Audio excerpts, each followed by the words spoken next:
എല്ലാത്തിനും കാരണം ഈ ബൈക്കാണ്, അല്ലെങ്കിൽ ആ 33കാരന്റെ ജീവൻ പുലിയില്ലായിരുന്നു. ഡ്യൂക്ക് ബൈക്ക്, ആ ബൈക്ക് അതിവേഗത്തിൽ വന്ന് പയ്യനെ ഇടിച്ച് വീഴ്ത്തുകയായിരുന്നു. അദ്ദേഹത്തിന്റെ സ്ഥാപനം ഇതാണ്. അപകടം നടന്ന ഈ പരിസരത്താണ്. ഐസക് എന്ന് പറഞ്ഞാൽ നല്ലൊരു ചെറുപ്പക്കാരനാണ്. ജീവിക്കാൻ വേണ്ടി നടക്കുന്ന ഒരു പയ്യനാണ്. ഭയങ്കര സ്പീഡിൽ വന്ന ഒരു വണ്ടി. ഇങ്ങനെയുള്ളവരെ ഇങ്ങോട്ട് പിടിക്കണം, അവനെ അങ്ങനെ കണ്ടിട്ട് ദൂരക്കണം, അങ്ങനെ വേണ്ടത്. എല്ലാ അവയവങ്ങളും ദാനം ചെയ്യാനുള്ള ഐസക് ഇന്നും 6 പേരിലൂടെ ജീവിക്കുകയാണ്. അമിത വേഗതയിൽ പാഞ്ഞെത്തിയ ഈ ഡൂക്ക് ബൈക്കാണ് ഒരു കുടുംബത്തെ മുഴുവൻ അനാഥമാക്കിയത്. കൊട്ടാരക്കര കിഴക്കേത്തെരുവ് ബ്ലൂം റെസ്റ്റോറന്റ് ഉടമ തലവൂർ വടകൂട് സ്വദേശി ഐസക് ജോർജ് എന്ന യുവാവാണ് ബൈക്കിടിച്ച് മരണപ്പെട്ടത്. റോഡിന് തീപിടിപ്പിച്ച് പറക്കുന്ന ബൈക്കുകാര ഒന്നോർക്കുക, നിങ്ങൾക്ക് എന്തെങ്കിലും ഇതിനു പകരം നൽകാനാകുമോ? അമിത വേഗതയിൽ പായുന്ന ബൈക്കുകൾ കാരണം അപകടങ്ങളിൽപ്പെട്ട് ജീവന് വേണ്ടി മല്ലടിക്കുന്നവർ നിരവധിയാണ്. ഐസക് റോഡ് മുറിച്ചു കടക്കുന്നതിനിടെ ഡൂക്ക് ഇടിച്ചു തെറിപ്പിക്കുകയായിരുന്നു. ഗുരുതരമായി പരിക്കേറ്റ് തിരുവനന്തപുരം കിംസ് ആശുപത്രിയിൽ ചികിത്സിച്ചിരിക്കുകയാണ് മരണപ്പെട്ടത്. അവിടെ നിന്ന് ഒരു 120 മൈൽ സ്പീഡിലാണ് ഈ ബൈക്ക് വന്നതും ഇവനെ ഇടിച്ചു തെറിപ്പിക്കുന്നു. ഇവ ഒന്നും അറിഞ്ഞില്ല.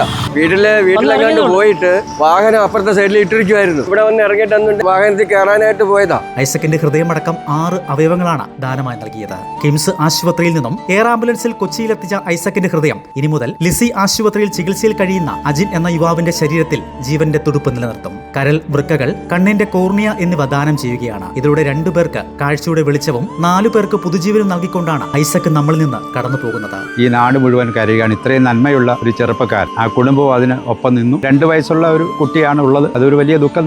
നാടിനൊരു ദുഃഖമാണ്. അവന്റെ ഒരു വേർപാട് ആർക്കും നമുക്ക് ചിന്തിക്കാൻ പറ്റും.